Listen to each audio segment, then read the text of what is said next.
ada informasi Indonesia dan juga dunia darurat PHK.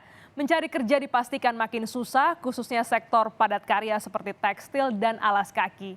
Kami cantumkan dunia juga darurat karena gelombang PHK memang tidak menerpa Indonesia sendirian, tetapi negara berbasis teknologi dan juga manufaktur seperti Vietnam kami paparkan datanya.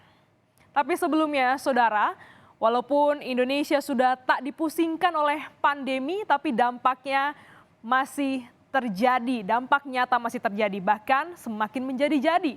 Gelombang pemutusan hubungan kerja alias PHK kembali menerpa tanah air. Konfederasi Serikat Pekerja Nasional KSPN mencatat sejak awal tahun ada 10.000 pekerja yang dirumahkan. Mereka berasal dari sektor padat karya seperti tekstil yang beroperasi di Jawa Barat dan Jawa Tengah. Tren PHK juga bisa dilihat dari data jaminan kehilangan pekerjaan JKP BPJS Ketenagakerjaan. Hingga April 2023, BPJS Ketenagakerjaan telah membayarkan manfaat JKP kepada 28.000 peserta.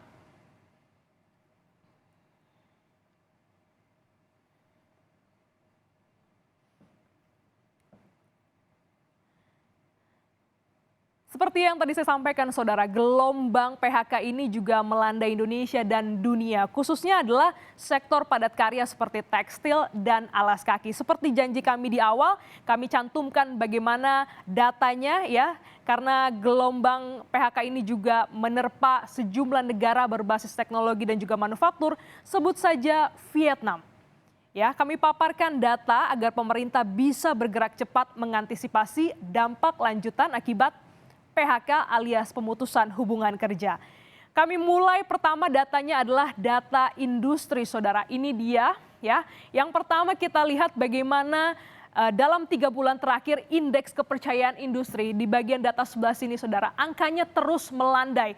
Ada di bulan Maret, April dan juga Mei. Kita lihat di Maret 51,87, April 51,38 dan Mei 50,9. Angkanya terus melandai. Indeks kepercayaan industri ini punya skor antara 0 sampai dengan 100. Apa artinya? Semakin tinggi angka, semakin baik ya keyakinan pengusaha untuk berekspansi. Tetapi semakin rendah, itu artinya makin banyak perusahaan yang menahan modal untuk menambah produksi. Level manufaktur Indonesia saat ini masih dalam kategori baik ya untuk masuk kategori ekspansi. Hanya saja kemampuannya yang makin turun. Nah, terus apa nih yang mempengaruhi turunnya keyakinan korporasi untuk berekspansi? Paling besar adalah daya beli masyarakat yang juga makin lemah. Bagaimana kita bisa melihat adanya daya beli yang melemah? Indikator yang paling mudah adalah melihat dari data inflasi, saudara. Data inflasi yang kami punya ini dari bulan Maret, April dan juga Mei. Kita lihat juga angkanya terus menurun. Dari bulan Maret adalah 0,1%, April 0,2% dan Mei 0,0%. Inflasi inti ini sebagai gambaran bahwa harga yang dibeli masyarakat semakin mahal. Sederhananya begini, saudara ya, untuk bisa menggambarkan daya beli dan juga inflasi. Gaji atau pendapatan Anda tetap, tetapi setiap bulan harga seperti baju, telur, bahan kebutuhan pokok, sepatu terus naik. Jadi kira-kira kebayang ya, paham saudara kalau ada yang bilang daya beli masyarakat lemah. Oh, ini artinya gaji yang kita terima nggak naik, tapi harga barang-barang pada naik. Data yang kami paparkan tadi bahwa perusahaan atau pabrik tidak menambah kapasitas produksi. Inflasi inti melambat, daya beli melemah, dikuatkan juga oleh pernyataan Wakil Ketua Umum Kadin Indonesia Bidang Investasi, Sinta Kamdani. Pada Kompas.id, ia bilang bahwa pelaku industri tidak merasakan adanya peningkatan permintaan pasar domestik. Kemungkinan efek akumulatif inflasi terhadap daya beli masyarakat, lapangan kerja baru melambat karena iklim usaha yang relatif stagnan. Orientasi produksi manufaktur di Indonesia tidak hanya untuk pasar domestik atau dalam negeri, saudara, tapi juga tujuan ekspor. Lemahnya daya beli tidak hanya dialami Indonesia, tetapi juga negara-negara maju seperti Amerika Serikat. Apa dampak nyata dari pelambatan yang tadi kami sebutkan? Yang di depan mata adalah PHK alias pemutusan hubungan kerja.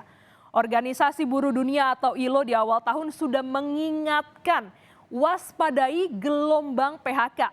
Waspadai. Wah, ini sudah ada warning di awal tahun. Tapi nyatanya saudara, jumlah pengangguran di Indonesia juga makin bertambah. Kami coba bandingkan data ya sebelum dan juga setelah pandemi COVID-19. Kira-kira seperti ini datanya saudara, di Februari 2019 ada sebanyak 6,82 juta orang pengangguran.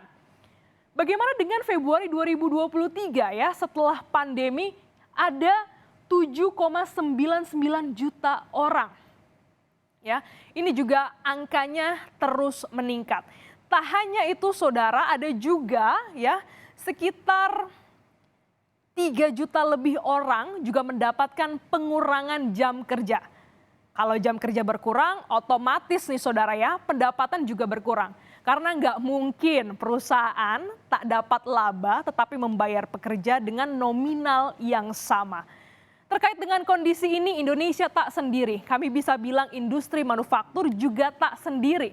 Negara tetangga paling dekat dengan kita, sebut saja Singapura, juga menghadapi kelamnya data ketenaga kerjaan. Ya, kita lihat bagaimana data Singapura. 80 dari 100 perusahaan, saudara. Wow ya, perusahaan teknologi di Singapura melakukan PHK. Ada juga data dari negara Vietnam. Ini mirip-mirip ya, basis manufaktur padat karya seperti Indonesia. Tak juga bisa berkelit dengan buruknya situasi ekonomi. Sebanyak 1.200 perusahaan, wow ya, mengumumkan PHK pekerja. Data ini juga didukung dari jurnal ILO yang terbit pada 31 Mei 2023 yang punya lead atau statement dalam jurnal ini yang nggak bisa diabaikan. Disebutkan bahwa lapangan pekerjaan tahun ini hanya akan tumbuh 1%. Alias ini tak sampai setengahnya dari tahun lalu.